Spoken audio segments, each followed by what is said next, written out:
नमस्कार, मेरा नाम है विवेक सिंह और आप देख रहे हैं संवाद। आज जहां देश में कोरोना महामारी ने, कोरोना वायरस ने प्रकोप फैला रखा है, वहीं एक ऐसा वायरस भी है जिसने कश्मीर में काफी सालों से प्रकोप फैला रखा है।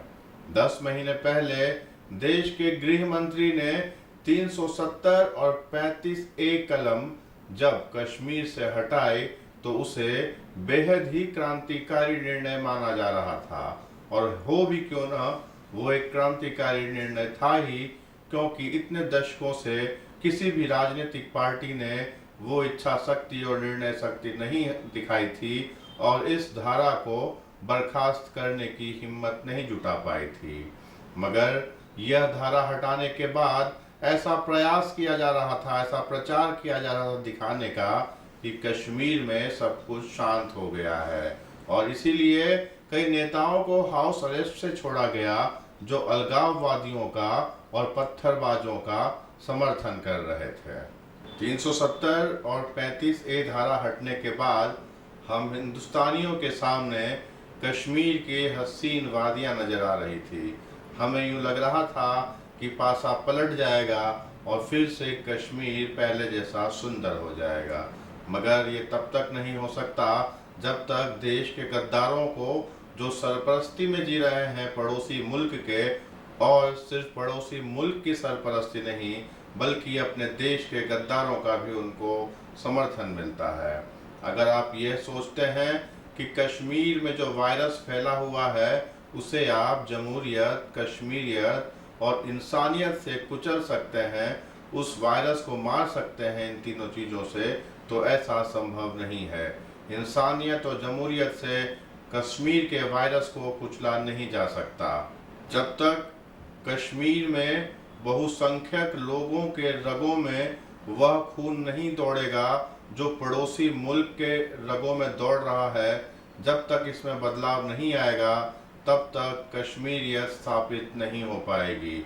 अगर हम देखें ये धारा हटने के बाद ज़मीनी लेवल पर क्या बदलाव आए हैं, अगर हम डेमोग्राफी चेंज नहीं कर पाए कश्मीर की, तो कुछ भी बदलाव संभव नहीं है। 10 महीने हो गए हैं मगर एक भी कश्मीरी पंडित का पुनर्वास कश्मीर में नहीं हुआ है।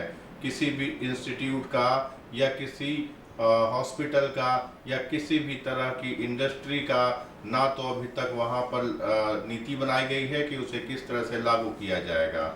और जब तक स्कूल नए नहीं खुलते, जब तक नई इंडस्ट्री नहीं आती और जब तक नए अस्पताल नहीं खुलते जिससे वहाँ पर धार्मिक संतुलन को बरकरार रखा जा सके और वहाँ की डेमोग्राफी, कश्मीर की डेमोग्राफी को बदला जा सके, ठीक किया जा सके, तब तक वहाँ पर हसीन वादियाँ जो कश्मीर की हम सपने देख रहे हैं वो मात्र भ्रमजाल ही बना रह जाएगा। कुछ दिनों पहले भारत की सशस्त्र सेना ने जब आतंकवादी रियाज नाइक्यू का एनकाउंटर किया तो हमारे जवानों की बेबसी हमें ये सवाल पूछने को मजबूर कर देती है हमारी प्रशासन से कि हमने हमारे जवानों के हाथ क्यों बांध रखे हैं। उन जवानों को पूरी छूट होनी चाहिए। वो पत्थरबाज जो हमारी भारतीय सेना पर पत्थर बरसाती है, उन्हें गोली खाने से, उन पर गोली बरसाने से भारतीय सेना के हाथ नहीं बांधे जाने चाहिए। और अगर भारतीय सेना निर्दयता से ऐसे पत्थरबाजों का मुकाबला करती है तो ही इस कश्मीर की समस्या का समाधान निकल सकता है।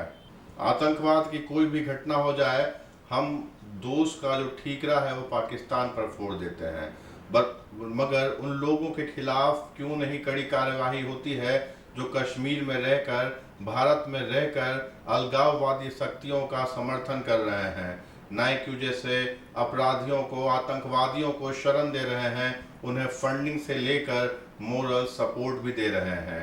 हाल ही में NIA ने खुलासा भी किया था कि कश्मीर में कितने अलगाववादी नेता हैं जिनकी फंडिंग बाहर से हो रही है। मगर एक बात का अफसोस है कि हमारी भारत सरकार ने अभी तक किसी भी सेपरेटिस्ट को या किसी भी अलगाववादी नेता पर किसी भी तरह का अभी तक ठोस कदम नहीं उठाए हैं। जब तक इन सपोलों को नहीं कुचला जाएगा तब तक आतंकवाद अपना फन ऐसा ही फैलाता रहेगा। तो सबसे पहले जरूरी है पाकिस्तान पर हम सर्जिकल स्ट्राइक करें या ना करें, मगर देश में और कश्मीर में जो इन कश्मीरी आतंकवादियों के समर्थक हैं उन्हें बेरहमी से कुचला जाए।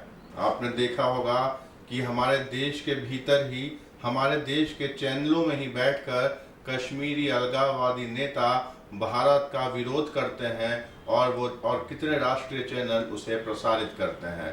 सबसे पहले इन चैनलों का ही बहिष्कार करना होगा और मैं तो कहता हूं इन चैनलों को बैन ही कर देना चाहिए, क्योंकि आप देश में रहकर उन लोगों को प्रसारित कर रहे हैं, उन लोगों के विचार को प्रसारित कर रहे हैं जो देश में अलगाववाद को भड़का रहा है। ऐसे लोगों को, ऐसे नेताओं को बॉयकॉट करना चाहिए जो लोग देश में रह रहे हैं, देश का खा रहे हैं, आपके और हमारे टैक्स से, पैसे से पढ़ाई कर रहे हैं 35-40 उम्र में और देश के खिलाफ आग लगा रहे हैं।